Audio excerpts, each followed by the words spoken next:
Tesla ready to invest up to $2 billion, subject to conditions.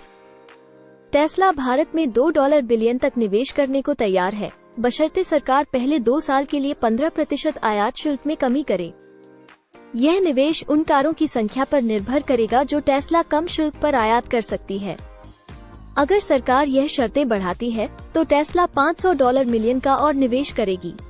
सरकार Tesla के प्रस्ताव से कम ईवी पर रियायती शुल्क लगाने पर विचार कर रही है। योजना इस साल की कुल ईवी बिक्री के 10%, लगभग 10,000 इकाइयां तक सीमित रखने की है और अगले साल 20% तक बढ़ा सकते हैं।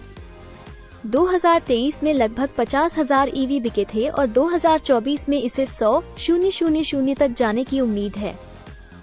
टेस्ला भारत में बनी अपनी कारों के स्थानीयकरण को 2 साल में 20% और 4 साल में 40% तक बढ़ाना चाहती है।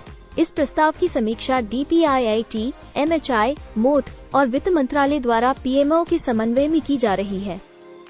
भारत में $40,000 से ज्यादा कीमत वाली कारों पर 100% और इससे कम कीमत वाली कारों पर 70% आयात शुल्क लगता है। टेस्ला भारत में मॉडल 3 $39,000, मॉडल Y $44,000 और एक नई हैचबैक $25,000 के साथ लॉन्च करने का इरादा रखती है।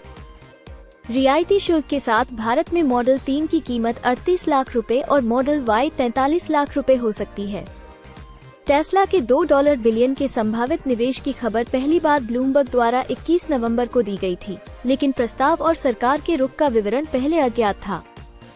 वाणिज्य और उद्योग मंत्री पीयूष गोयल के अनुसार टेस्ला इस साल भारत से $1.70 -1.9 बिलियन मूल्य के ऑटो पार्ट सोर्स करना चाहती है, जो पिछले साल $1 बिलियन था। इसके अलावा भारतीय सरकार ने स्पष्ट किया है कि स्थानीय ईवी उत्पादन के लिए प्रोत्साहन विदेशी और घरेलू कंपनियों दोनों के लिए समान रूप से लागू होगा।